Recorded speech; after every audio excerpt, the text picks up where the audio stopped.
Hello, this is Pops with Outdoor Projects with Pops, and today's video is a follow-up on some videos that I made earlier about making fire. And one of those videos was about using a fire piston for making a fire and using a fuel that would be compressed to make an ember. And I had mentioned that I was using char cloth for creating my ember in the video, and I had mentioned that you can also use some natural resources out in the woods, and you can go on YouTube and you can see a lot of different people using fuel from what they call a horseshoe fungus growing on birch trees. But where I live, there's not a lot of birch trees, or hardly any birch trees around here, so I've just been using a lot of different fungus growing on trees, drying it out. Nothing really worked. Finally stumbled on a tree that I thought was dead, but it actually wasn't dead, and I found a big clump of fungus growing on a tree about 7 foot off the ground, and a piece of it had fell off on the ground, and I took it, dried it out, tried it in the fire piston. Worked great, really good. And I just want to show you some pictures of that, also follow up and go show you where the tree was that I got it off of, and also show you a demonstration of using this fuel in the fire piston. And it really works really good. I was really surprised about it. So let's go ahead and look at some pictures, and then we'll go ahead and fire the fire piston up with that fuel, and we can create us some embers. Thanks.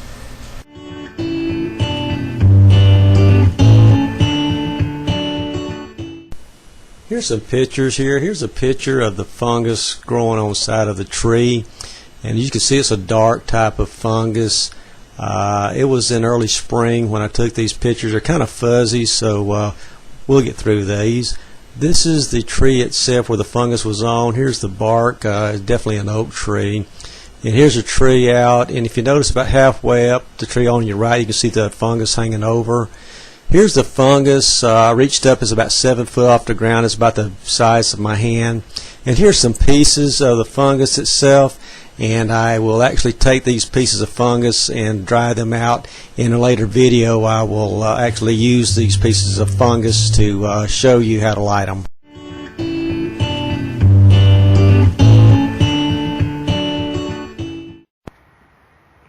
Okay, here is the tree where the fungus was on, and this tree, which I thought was dead, and hopefully I found those other pictures, it looks like it's still alive. And I'm pretty sure it's this tree because if you look here, here is the actual fungus that was growing on the tree.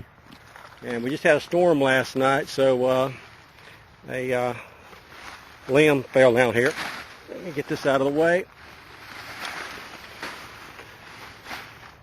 And you can see where the fungus here. That's the piece right there. It just fell right off the tree. I'm going to take that back with me and dry it out because that's still some good fungus.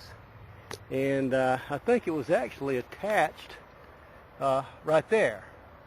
And I think my other pictures will conclude that. But what's really ironic about this is the tree's not dead. There's a limb going right out of the tree. So, really strange. Really strange. Anyway, that's it.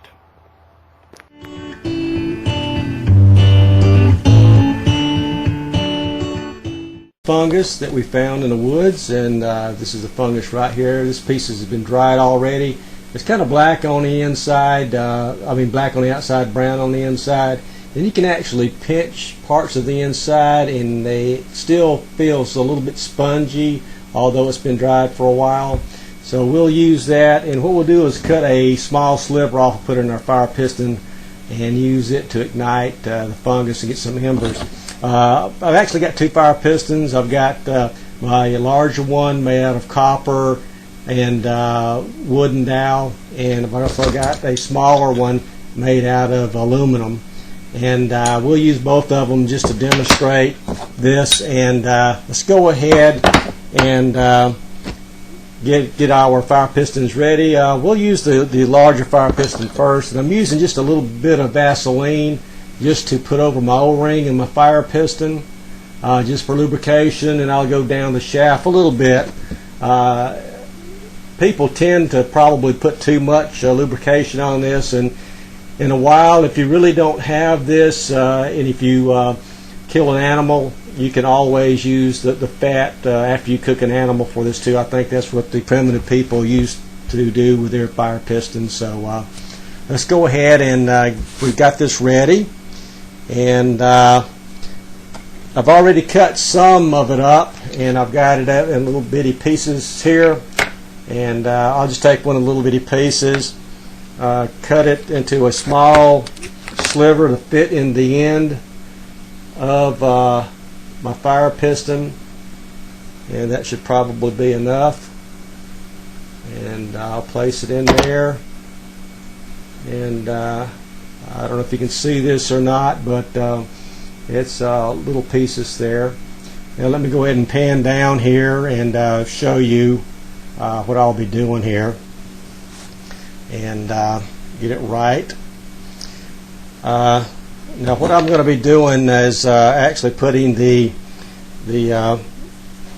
wooden dowel down in the actual part of the piston here, the copper part over it, and I'm going to go down really fast on that. And the faster you go with this, the faster the air in it will combust, and once it combusts, then it should light the ember up. Now what I do is I'm actually going to use a glove. Now you don't have to use a glove, but I find that especially with this copper piece, your hands tend to slip a little bit, so I'm going to use a glove, and 9 times out of 10 when I do it this way, it will ignite. So camera's going to jar a little bit. My table's not that stable, so let's give it one fast stroke, and then I'll pull it out and see if it ignites. And it did. And that was the first time, and you should be able to see the ember glowing there, and a little bit of smoke there. And of course you put that ember on the tinder bundle, and it's going to light right up. So let's do the same thing with the smaller fire piston that I've got here. And again, it's just a smaller place where I can put some of the fungus in here to get that ember. And again, I'll just kind of put this on there. For preferences of the larger or the smaller fire piston, you know, the larger one will definitely give you a bigger ember, and it's a little bit more bulky. The smaller one, of course, won't give you such a big piece, but it will.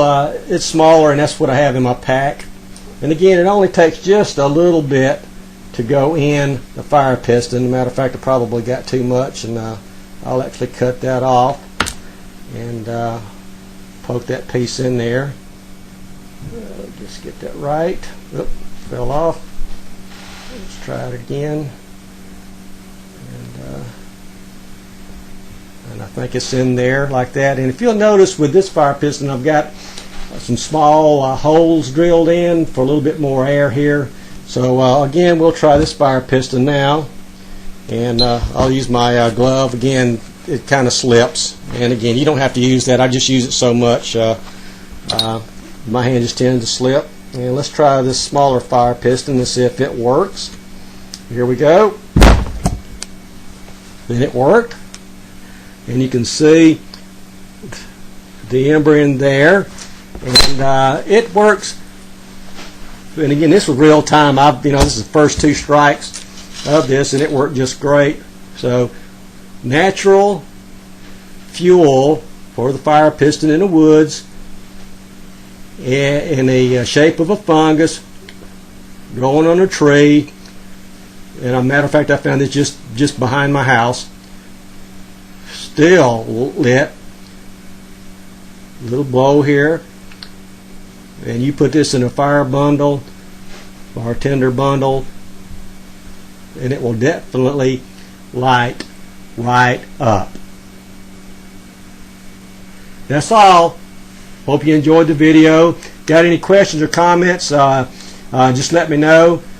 And any prescribers, anybody wants to subscribe to the channel, we'll definitely appreciate that too. Thank you.